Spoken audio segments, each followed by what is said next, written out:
Most people have no idea how long eternity lasts. They think that this is such a concept as infinity. I know this is not true. Eternity for me lasted 15 years, 2 months, 27 days, and several strange hours. It ended much the same way it began, my wife Tracy lovingly looking into her partner's eyes before sharing a passionate kiss. The only difference, however, is that I was this partner for the first time, and the kiss came right after I asked her to be mine forever, the night I gave her the engagement ring. This time I was a mere bystander in a restaurant 2 towns away from where we live, as she and an apparently new lover gazed adoringly into each other's eyes, and then leaned in for the most passionate kiss. How I ended up in the same restaurant as this couple is irrelevant. From the fact that they were an hour away from our hometown, it was obvious that they were taking precautions to avoid being seen by anyone who knew them. My first reaction when I saw them was curiosity, then quickly turned to shock, disgust, and anger as the scene played out in front of me. I immediately thought about getting up and hitting her bow, but then again, I was always taught to never hit a woman, so I just sat there, completely stunned. Since they had eyes only for each other, and apparently felt safe that no one who knew them would see them, they took their time eating, playing the kissing game from time to time. I ate very slowly and had dessert, so I watched them as I ate. My feelings alternated between rage and helplessness. When they finished, they stood up, took each other's hands and left. I sat there in silent rage and felt like the biggest ignorant fool in the whole world. I was married to Tracy for over 14 years, and we were an exclusive couple for 2 years before that. But I never suspected she was bisexual. She never looked twice at another woman I've ever seen, and never gave me any hints in any conversation we've ever had. I thought, obviously wrong, that I knew her inside and out, and someday we would grow old together. But the fact that she was bisexual wasn't even a blip on the radar compared to the anger. I felt that she was obviously cheating on me. Another man, woman, it didn't make any difference. She gave her love to someone else. And this is not what we promised each other many years ago when she accepted my ring. It was an eternity. For eternity, it had to be timeless. Who knew that some eternities have an expiration date? I paid the bill, got into the car, and drove slowly home. I had a lot to figure out. Tracy did not expect me to return home one day early after the trip, but I was lucky and was able to resolve all issues ahead of schedule. So I headed home on Friday evening, rather than Saturday afternoon as originally planned. I'd been gone since Monday morning, and not only was I missing Tracy and the kids, but Tracy and I hadn't gone more than 3 days in a row without sex. So I was feeling some pent-up energy that needed to be released, at least until I saw what happened in the restaurant. I was an hour away from our hometown, and I could have easily just driven straight through. But since I was ahead of schedule, I was just going to go out to dinner to take a break from driving. And the rest, as they say, is history. Our kids are 12 and 10, so they were old enough to be left alone for the evening if Tracy wanted to go out, so I had no problem with that. However, I wondered if they knew what was going on, because neither of them ever told me that Tracy was doing anything different. Maybe they were as dark as I was, I thought. Either way, I knew they wouldn't be happy with what happened next. Yes, on the way home I did the usual self-analysis. What did I do wrong? How long did it last? Etc. At least I didn't have to worry about her lover having a bigger manhood than me, chuckling. I'm talking about myself, gallows humor. I walked in the door at 9, and Tracy still wasn't home. My daughters, Lisa, 12, and Ariel, 10, gave me a big happy greeting. And I watched, but didn't see them nervous or doubtful that I would be home early. That wasn't the case for Tracy when she walked in about 2 hours later. She apparently saw my car in the garage and cleaned it herself up a little because I noticed that about 2 minutes passing from the moment the garage door opened until Tracy appeared in the kitchen, looking not as happy as last time. Times I saw her, "What are you doing here today?" I thought the trip wouldn't end until Saturday. She asked me first thing with a slightly worried expression on her face. "Well, I'm glad to see you too," I said, making a big deal of her greeting. "Well, if I had known you would be home early, I would have cooked you a nice dinner," she continued, as I saw the vein in her forehead twitch slightly. I ordered pizza for the kids, and Kate and I just grabbed wine and sandwiches downtown. Do you remember Kate from my office? Did I tell you about her before? She didn't look me in the eye when she lied to my face. Yes, you talked about her before. Blonde with big breasts. A whole string of guys falls on her. That's for sure, Tracy said. I swear this woman could get a football team just by walking into a room. And not only since she makes a married woman arouse, I thought to myself, Kate was a beauty and had the breasts of a goddess. She was about 26 years old and started working at the insurance company where Tracy had worked the previous year. The two became instant friends and apparently somewhere down the line. At 39 years old, Tracy could still turn more than a few heads. She was also blonde, with a beautiful figure and curves in all the right places. She was only 10 pounds heavier than when we first met, but it was still a great package, and at least until recently, it was exclusively my package. Despite the worried expression on her face, Tracy acted calmly. As for me, I could barely stand on my feet, so I just told her that I was tired and was going to bed. She gave me a quick peck on the lips as I walked past her and headed up the stairs. Perhaps I was mistaken, but I was almost sure that I felt the taste of sexual games on her lips. I went to bed, but did not fall asleep. The kids went to bed before me, so when I heard a quiet conversation a few minutes later, I realized Tracy was talking to Kate on the phone.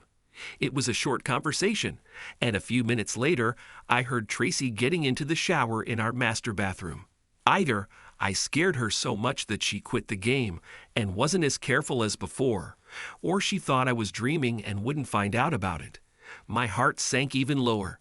Between kid stuff and housework, I didn't have to interact with Tracy too much for the rest of the weekend. She wanted to have a family dinner on Saturday night, but I said I wasn't in the mood and just left the room, effectively ending the conversation. She must have known something was up, because I'm rarely rude to her. On Monday morning at work, I asked my boss for the day off due to some personal issues I was having. John had been divorced about 10 years ago and remarried about 5 years ago, so he at least had an idea that something was wrong in the Mason family. Considering how well my sales trip had gone last week, he didn't even flinch when I asked for time off. But as I was about to leave his office, he handed me his business card. It was his divorce lawyer's card. "I'm really sorry, Ron. I always thought you and Tracy were a good couple and were going to grow old together," he said. "Yes, I thought so too," I answered. With my boss as a recommendation, I saw a lawyer 2 days later. Although she could have been much more businesslike, as she had probably done this several hundred times, she was very concerned about my feelings and guided me gently. She was surprised when I said I didn't want to hire a private investigator to get hard evidence that Tracy was cheating. I saw the light in her eyes. I told the lawyer. Besides, since it's a no-fault state, there doesn't seem to be much reason. The only real problem that could be is that she will be hard on visiting girls, but I'm pretty sure that won't happen. No matter how hard I tried, I just didn't have it in me to be around Tracy and the girls when I was home. Tracy obviously guessed this, probably because we barely talked. I think the girls knew something was going on by how quiet we were. I gave Tracy every opportunity to talk, but she never took it. Shit hit the fan when Tracy was serviced at work the following week. Call it petty of me if you like, but I wanted Tracy to feel even a fraction of the pain that I felt. I'm guessing she was served at 11:03 a.m., because at 11:05, me if you like, but I wanted Tracy to feel even a fraction of the pain that I felt. I'm guessing she was served at 11:03 a.m., because at 11:05 my phone started blowing up. I ignored all 15 calls from her, then ignored several from unfamiliar phones, thinking that she was trying to contact me by borrowing friends' phones. Surprisingly, I felt energized for the first time since I caught her and Kate, and I was having a really good day. Tracy's car was already in its place in the garage when I arrived at 5:30. She announced her presence quite quickly. "You sneaky bastard. You don't even have the courage to face me, but you served me in front of my friends and colleagues." Tracy shouted at me as soon as I turned off the engine of my car. I didn't say a word until I entered the house and put my things down. The girls were in the living room, judging by the sounds coming from the big screen. I thought I was very attentive. I wanted to make sure you were served next to your mistress so she could comfort you, I said calmly. All the anger disappeared from her face and tears flowed. Do you know about Kate? But how could you? How? We were so careful. Apparently, they are not careful enough, I replied. Just tell me two things. How long and when were you planning to tell me? Maybe 6 months, she squeaked. We were going to tell you soon, very soon. In less than 30 seconds, Tracy's attitude went from venomous to punch in the gut. She staggered over to the kitchen table and sat down on a chair. I walked over to the drinks cabinet above the refrigerator and grabbed a bottle of Buffalo Trace bourbon. I poured myself a double drink and sat down in the chair opposite her. If looks could kill, she would have died within the first 2 seconds. I looked at her. For her part, she could not take her eyes off the table. How could I not know you were bisexual after all this time? I asked quietly. Because until recently I didn't know myself, she answered. I just learned about it little by little. I swear to you, this wasn't planned. It just happened. Finally, she looked at me and held my gaze. This shouldn't change anything for you, Srani. I still love you as much as before. There's just another side of me that I need to explore. If you love me as much as you always say you will support me and give me more time to explore this, Tracy said. It's my turn. Damn, I was shocked. Are you saying that 6 months was not enough for research? I snorted. If you really love me, you would remember our vows and not explore at all. I thought fidelity had nothing to do with gender. But what if I didn't succeed? She whined that I wouldn't have her or you. Perhaps you should have thought about this before your first trip. Why the fuck should I volunteer to be your backup plan? Because you love me, remember? Love, true love, must be able to forgive a mistake, she said. Once is a mistake, Tracy. 6 months is a conscious decision. What world do you live in? And yes, I really love you. Unfortunately, this doesn't happen overnight. But my love for you does not give you the pincers to tear out my heart and destroy our family. Wait, this has nothing to do with girls. You self-centered bitch, I shouted. This has a lot to do with girls. They will have their entire lives ruined because you decided that you needed to explore another woman's private parts. Well, I never thought you'd be such a whiner about this, she shouted back to me. No, you never thought I would catch you so you could take your time and figure out what your plan would be. You turned into a piece of shit right before my eyes. And no, Tracy, you don't love me as much as you used to. I saw the way you look at her. You love her the same way you used to love me, body and soul. It's easy to notice. You may still love me, but it's clear to me that I've fallen to second place. You may love me like a pet, but you don't love me like a man anymore. However, you are very much in love with her. That's not true, Ronnie. Stop it, Tracy. I yelled at her. I'm not a fool, and I know what I saw. I know you better than any other living person, and I know what I was looking at. She had the tact to look guilty. Then the light came on. Have you seen us together? My God, that's it. But Ronnie, this doesn't have to be the end of us, she said quickly. It doesn't look like there's another man involved. This is completely different. No, it's not completely different. You love someone else instead of me. That's the point. And perhaps everything would have been different if it had been another man. At least then I could punch your lover in the face, I said. Can we at least be polite, she asked. Honestly, I don't know, I answered quietly. She may be a beautiful young woman, but she is still your mistress and she stole my wife. The ugly facts don't change because you decide to fall in love with a woman. A few months later, I learned that the children knew nothing about Tracy's affair. They thought that Aunt Kate was just a close friend of Mom's. They had both seen the occasional quick kiss and gentle touch. But since Aunt Kate wasn't a man, they didn't think there was anything inappropriate. I found out about this one night when the kids and I went out to dinner, and the kids mentioned that Kate had been spending more time in the house since I moved in. They seemed to have figured out that Aunt Kate was one of the reasons Tracy and I were getting a divorce. Since we live in a no-fault divorce state, our finances were pretty much split down the middle. I had to pay her child support. She got the house until the kids went to college, and of course I had to pay child support. I moved into an apartment about 15 minutes from my old home. I was completely crushed. Tracy and I kept in touch through the girls. They were involved in all sorts of activities, both in and out of school. And Tracy and I tried our best to show them that we were going to support them as much as possible.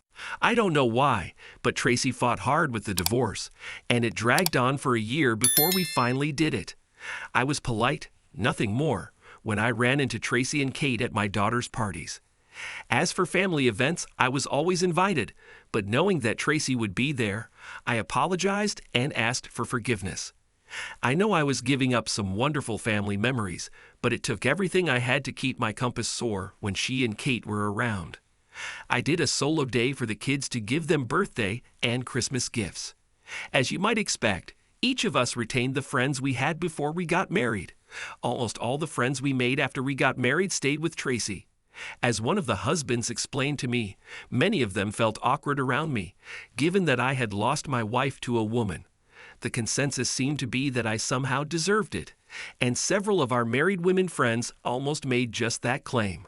I let them go without a fight, because as the old saying goes, you learn who your real friends are under adverse conditions. By my own choice, I didn't date much for the next few years. My heart certainly wasn't ready for this, and I didn't need much communication. After a year of being alone, I went to the local animal shelter and adopted a German Shepherd, who was probably about 3 years old. I actually went to the shelter and asked them to show me the 3 dogs that had been there the longest. The one I chose had been there since he was a frisky puppy, but after being rejected repeatedly, he turned into a quiet, reclusive animal with the saddest pair of eyes I've ever seen on an animal. I felt like we were soulmates because we were both rejected. The dog's name was Bob, not some cute animal name or something named after a cute Disney character, just Bob. Bob caught me, and I caught Bob. The first thing he did when I brought him into my apartment after sniffing around was to climb onto the couch next to me and curl up next to me. He was good with the girls when I had them over on the weekends, but I think Bob liked it best when it was just us guys. He loved to walk or ride with me, and we could talk about almost any topic. Admittedly, Bob was mostly silent during these conversations, but I knew from the look on his face and ears that he was paying attention to everything I said. A few years later, my oldest daughter Lisa met a guy from Boston in college and got married. Since I was doing pretty well in my engineering career, I could afford to give her the wedding of her dreams. I couldn't have been more proud of her as I walked her down the aisle, but after the service, I earned a reprimand from her for ruining my one line. I realized this right during the rehearsal, but under the pressure of the real situation, my voice cracked. And when I came to my senses, I answered the question of who is marrying this woman off with I, instead of the correct line, her mother and I. Hey, I almost choked, so sue me. When I got to my seat in the front row next to Tracy, she leaned towards me and said quietly, "It was disgusting, and you know it." Kate then leaned forward from her seat next to Tracy and actually had the nerve to glare at me. I have to admit, it was a good frown. "Fuck you, bitch," I told her with just my lips, looking to see if the pastor was looking in our direction. Wedding ceremonies always bring back memories for me, and at first I looked back on my wedding day fondly. This memory lasted about 30 seconds before I mentally pictured Tracy and Kate together in the restaurant when I found out about them. When I awoke from my reverie, Tracy was looking at me sadly. She blushed and quickly looked away. I guess I wasn't the only one taking a walk down memory lane. Although I didn't try to watch, I noticed that Tracy and Kate seemed to be having a great time together with Lisa and her new husband Jerry and almost everyone else. It was then that I noticed that I was one of the few single people over 50 in the room. I felt sorry for myself, so I went to the open bar and ordered a shot of 18-year-old Irish whiskey. I took my glass, sat down at my table, and quietly patted myself on the back for hosting such a grand event. 3 years later, I was about to play the father of the bride again when my youngest, Ariel, had her beau walk her down the aisle. I decided not to go it alone this time, so I knew I had to finally get off my ass and make a concerted effort to meet people. 3 weeks later, I was returning home from a 3-day trip out of state and stopped at a small bar restaurant about an hour from my apartment. I usually stay away from these types of bars because I hate country western music, but they were advertising pork BBQ, so I just had to stop. The food was great, and there was a decent crowd there. When the DJ starts playing music around 8 p.m., I was looking around just in case there might be someone worth chatting with, so to speak. Just then, a 30-year-old black woman with the face of an angel walked through the door. I mean, she was absolutely gorgeous, but I had to wonder why an unmarried young black woman was at the bar at this time. On the other hand, that the lonely old white guy was here too. I knew she was probably too young for me, but damn it, I motioned to the bartender to put everything she drank on my tab. He told her that her drink was paid for and gestured in my direction, and she walked over to my table to thank me. I invited her to sit down, and to my surprise, she sat down next to me and introduced herself as Jade. We were having a nice evening when she asked me if I would like to go to her place. Hell yeah, I was surprised. But hey, you never turn down an invitation like that from a gorgeous woman. So we were almost at the door when a man in a cowboy hat walked up to Jade and lightly kissed her on the cheek. I stopped abruptly. "It's okay, Ron. This is my husband, Fred. He's just going to have a look." "I hope you don't." "Okay, Ron. This is my husband, Fred. He's just going to have a look." "I hope you don't mind," she asked. Fred gave me a white-toothed smile. "It's okay, dude. We are involved in this." He kind of laughed at me. "There's something wrong with me, dude," I snapped back. Damn, this generation is so fucked up. I raised my hands to stop them both, and then walked out to my car alone. My next attempt to find a woman was through my church. Carrie and I got along pretty well and went on a few dates. She was a 50-year-old divorcee with long black hair, 34B breasts, long legs, and a big smile. I started to get a good feeling about this, and on our fourth date, we went back to my apartment and my bed. 15 minutes later, I was giving her affection, and she was screaming with all her might. During the third climax, she began to mutter, and during the fifth, she screamed at the top of her lungs. Hell yes, Jim, Jim, Jim. Yes, Jim is her ex-husband's name. I stopped immediately.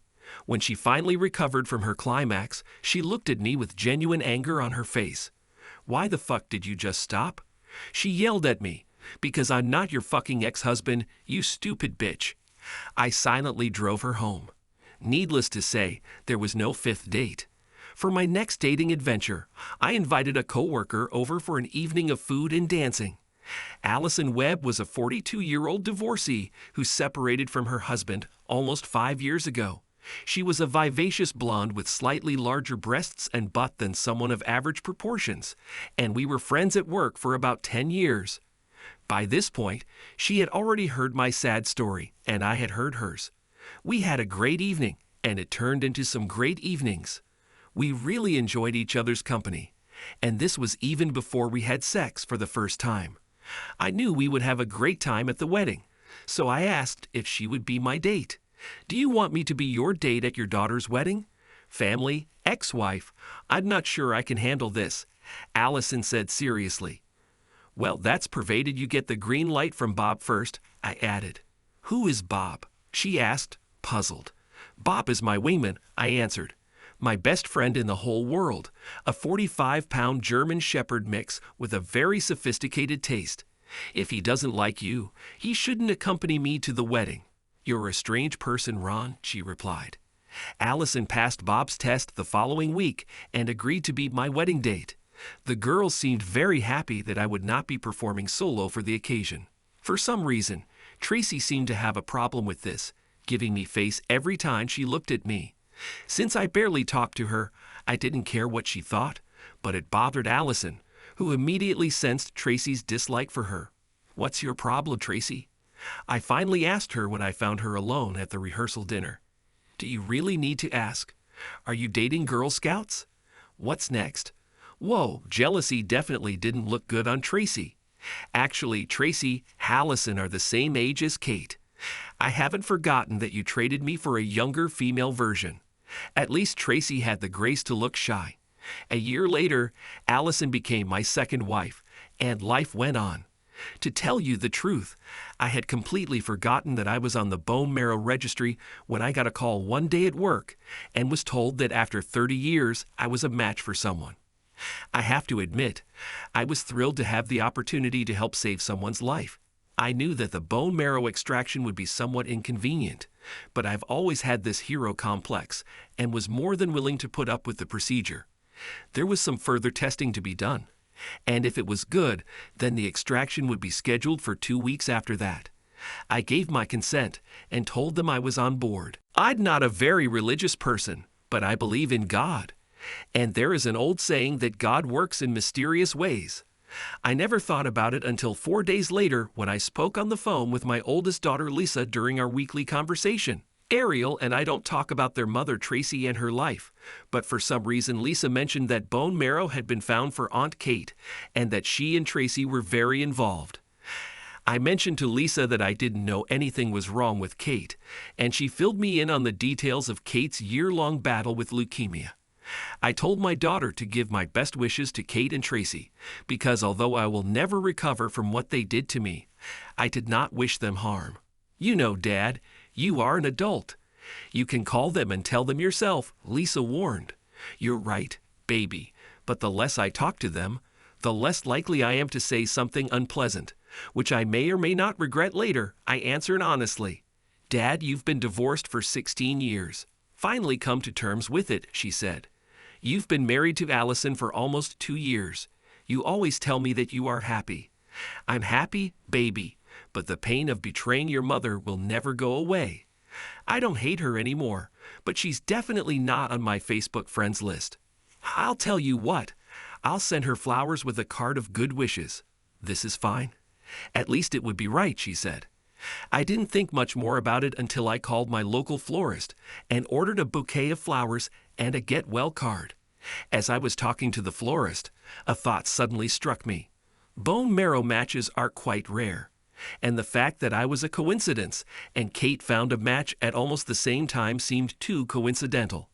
The donation process is entirely based on anonymity, so I knew I wouldn't get a straight answer from the people at the bone marrow registry, unless I was really mean. So I called my contact at the registry, sounding very optimistic, and asked her how likely it was that my date and I lived in the same city. She stuttered when she asked how I knew who was right for me, so I kinda lied. People talk, and we seem to have children together, I answered. This is the first time, she admitted. I muttered as my brain began to overload. Damn it, I was going to give that bitch some bone marrow. She steals my wife. Neither of them ever say sorry to me. All I hear from them is, hey, kiss my ass, and I'm going to save her life by donating her bone marrow. It will not happen.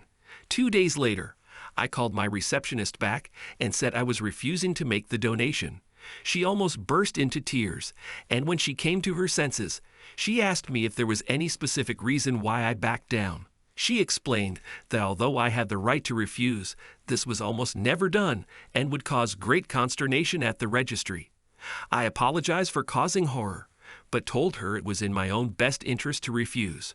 She muttered that she was sorry, and told me that if I changed my mind in the very near future, I should call her. Allison was furious when I told her I had turned down the donation. I didn't tell her that I found out who the donation was supposed to go to. She just knew that I had abandoned the obligation to possibly save someone's life. What the hell is wrong with you? My wife practically screamed at me. You always said you wanted to do this, but now that it's here, you want to ruin someone's life. This was the first time I heard Allison drop an F-bomb. I knew she was obsessed with nuclear weapons. I decided that I had better be honest with her. She was not impressed by my reasoning. Would you really deny this woman a chance at life to take revenge? Please tell me it's not true, she shouted at me. It's not really revenge, I said. I wouldn't have told her or my ex-wife what time it was if I had a watch, but they didn't. They both fucked me, and I tried to have as little in common with them as possible. Why should I change now, just because Kate is dying? I'm the injured party here, so none of them know it was you, Allison asked. Everything is done anonymously. I'd only found out about this by luck. Allison's face softened. Ronnie, you can't refuse this. You hold this woman's life in your hands. It would be wrong if you could have helped but didn't, she practically whispered. You're too nice a guy to do that. You know that sooner or later the guilt will consume you. No, Ellie, I don't think I'll feel guilty. Kate broke my heart and Tracy went along with it. Besides, they'll never know it's me. But Ronnie, they had such hope, and now you've probably ruined them completely. Allison and I bullied each other for a few more days, and it seemed like we were growing further apart as a couple. We have never disagreed as much as we do now. Where is your Christian charity, Ronnie? She asked me at one point. So if a beggar comes to me and asks for money to buy bullets to shoot me, I should just blindly dig into my pocket, I asked. Now you're just ridiculous, she shouted to me. They didn't tear out your heart and turn your world upside down, I told her. So now I should just shrug it off and help them. It's been 17 years already. Tracy was married to Kate longer than she was to you. Deal with it. They made a decision, I answered quietly. They can live or not, whatever with this decision. I left the room. A few days later, on a Saturday afternoon, I told Allison I was going to the range to blow off some steam. Make sure you're back well before dinner. The girls are coming, and I don't want you to smell like gunpowder, so you need to take a shower before we eat, she told me. I knocked the living crap out of the target with 500 rounds from my 9mm Whitefish. I can't explain why, but shooting always relaxes me. I think it's because you have to really concentrate on what you're doing, and when you stop concentrating so hard, your body goes into a relaxed mode. At least that's my thought, and I stand by it. I definitely smelled like gunpowder when I got home, so when I got home, I quickly headed to the shower. I glanced at the dining table. There was set for 6 people, and from the smell, Allison was cooking a roast. She is a great cook, and I was hoping she would make these little brown potatoes instead of mashed potatoes. After taking a shower, I poured myself a glass of rye whiskey and brought Ellie a glass of wine. She seemed a little nervous, which I put down to her wanting the dinner to be perfect for the girls and their husbands. I kissed her on the lips. I was sitting in the living room reading on the computer when the door opened and the girls came in, not accompanied by their husbands, but by Tracy and a shabby-looking Kate. I wasn't happy to see any of them, and I shot Allison a glare as I stood up to greet everyone. I kissed both girls, but didn't say anything to my ex or Kate. I noticed that they greeted Allison with what could be called enthusiasm. There seemed to be a lot of whispering around. Not having been born yesterday, I immediately knew that Allison had orchestrated this little intervention. I was more inclined to think of it as an ambush, since apparently I was the only one unaware of the meeting. I thought about just taking my phone and leaving, but then I decided it was time for me to speak up. At first, however, I had to endure the excuse that it was just a nice meal with family and friends. Kate's illness was the main topic of conversation at the table, although I took no part in it, sitting with what I thought was a thoughtful expression on my face. I suppose dinner and dessert were good. I really couldn't tell. Being the good host I am, I gave everyone their afternoon drinks, and we moved into the living room. There was silence for a moment, and I decided that now was a good time to start the show. So who will speak first? The woman who betrayed my trust to set up this meeting? Or the woman who tore my heart out all those years ago, but now thinks I owe her a favor? Or maybe we should hear from a woman who stole a married woman from her unsuspecting, loving husband, but now, in the cruelest turn of events, needs that cuckold for a chance at life? As I made my statement, I looked from one face to another. None of the women could answer my gaze. Allison looked very excited when I called her name. My eldest daughter Lisa had to start. Since I didn't mention either of the daughters, they may have assumed that I would cut them the most slack. Look, Dad, we all understand that you're still mad at Mom and Aunt Kate, but refusing to donate a bone marrow is childish, petty, and beneath you, she said. You will get your greatest revenge without helping someone live, but that's just crap. We're talking about a person's life, Dad, not about hitting someone in the face with a whipped cream pie. Terminate a person's life for revenge.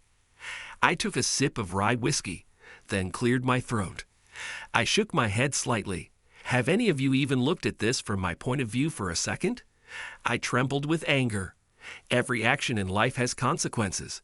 Now I know that Tracy and Kate never expected these consequences to be so severe, but it is their problem that they are now trying to make my problem. Who knew that one day I would have a real chance to make a difference in the life of someone who did me wrong? You all think it's because of revenge, and maybe I'll get some self-respect back. After all, how much self-respect could I have if I helped the man who stole my wife survive? And I don't think any of you even consider the fact that you think I should be easier on Kate because she's a woman. If her name was Carl, and he was a 200-pound man, most of you would probably think that I would be right about what I do. But it doesn't matter to me that Kate is a woman. She's a wife, stealing bitch. She knew what she was doing was wrong. Kate tried to drill a hole in the carpet with her eyes. Sitting next to her on our couch, Tracy reached over and squeezed Kate's hand. This is not revenge. This is hatred. I hate her. And while I don't wish her any harm, I have no intention of helping her in any way, in any situation. In case you weren't paying attention, I barely spoke to her in the 17 years she was with Tracy. Tracy sniffled, holding back tears. Do you really hate me so much that you could deprive another person of their chance to live? If you ever love me as much as you say, wouldn't you consider it a noble thing to do? This is a matter of honor. That's good coming from you, I spat. I loved you as much as I said I would, but hate is just a short step from love, especially love that is despised. You are a slut, and you have no right to tell me what honor is. My volume level rose, and I tried my best not to tell them all, including Allison, to burn in hell and leave me alone. I took a couple of deep breaths, and Allison apparently decided that I wasn't angry enough with her. Ronnie, you are a good person. You always do the right thing, she said quietly. You know that retreating is wrong. You'll never be able to live with yourself if you do that. Come on, Dad, you taught Ariel and I to always do the right thing, even if it seems wrong, Lisa interjected. That's right, baby, this is for me. I won't have any regrets. I won't lose a minute of sleep.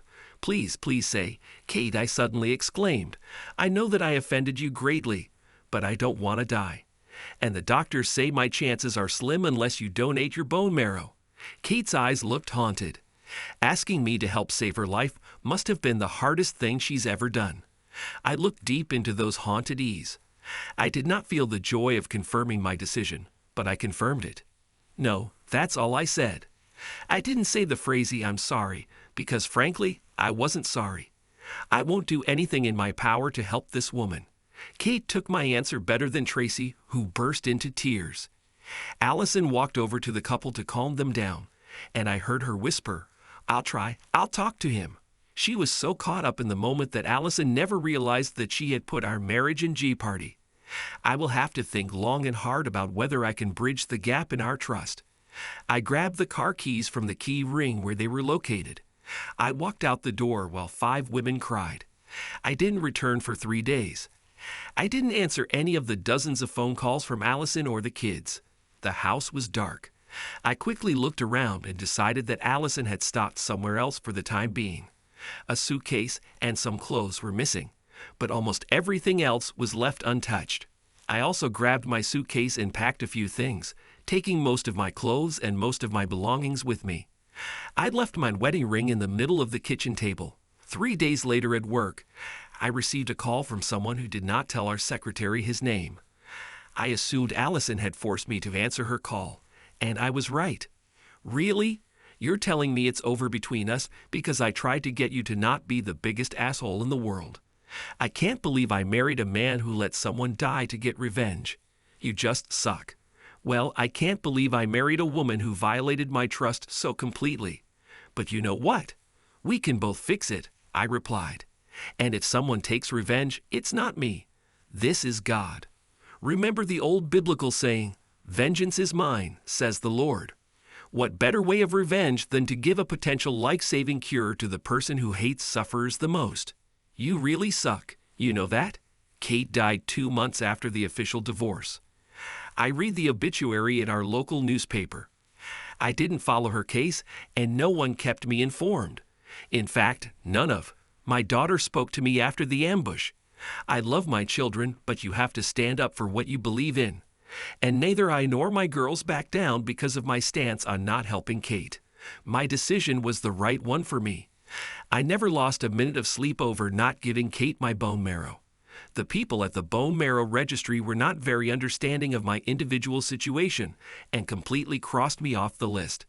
I was fine with this because the likelihood of me getting a second match was extremely unlikely. Bob was a bit moody and not exactly thrilled with any of the women I'd brought home over the past year or so. But that was okay, because at 62, I wasn't really looking for wife number 3. Somewhat surprisingly, I was still getting my share of good sex. I learned that at that age, eligible women outnumbered eligible men, about 4 to 1. And if her health was good, there was a good chance my girlfriend was ready for a roll in the hay for the evening. Of course, we couldn't frolic with too much youth. After all, neither of us wanted to break a hip. But more often than not, we both enjoyed a nice roll in the hay. I jokingly called my ladies my sexy old singletons. I hadn't spoken to anyone in my family for over 4 years when my youngest, Ariel, called to tell me that Tracy had died a few days ago. She thought I should know and invited me to the funeral. We had 15 good years together and had 2 kids, so I figured I should at least show up. Maybe I can improve my relationship with the girls. I sat in the back alone. It was a good ceremony. After the funeral, I approached the girls and their families. I received shy hugs from the girls, firm handshakes from their husbands, and shy greetings from my 3 grandchildren. We went to a nearby restaurant to talk. About 3 minutes passed before the first salvo was fired. This came from Lisa. "So tell me again why you let Aunt Kate die," she said out of nowhere. "I see that nothing has changed," I answered. 4 years, and we're back with this wife thief bitch. Fine, last time, and I mean the last time. "Jerry, look at that handsome young guy at the bar," I said, pointing my head towards the 20-year-old blonde guy with blue eyes. "What if he comes here and kisses Lisa with a big wet kiss? What would you do?" "I would have turned off his lights," he said without hesitation. "Right. Now what would you do if you caught him having an affair with Lisa? He would already be dead." "True again. But since he would be dead, you wouldn't have to worry about donating bone marrow if he got sick, would you?" "No, perhaps not." "That's exactly what I meant," I said. "I didn't kill Kate, partly because she was a woman. This is probably my mistake. But I still shouldn't have saved the life of the man who was having an affair with my wife, or who completely stole it. Should I?" "No, you shouldn't," Jerry said as the light came on above his head. He slowly looked around the room, looking at every face. Little by little, the light of understanding lit up in each pair of eyes. "I'm not proud of my decision, but I'm not ashamed of it either," I said quietly.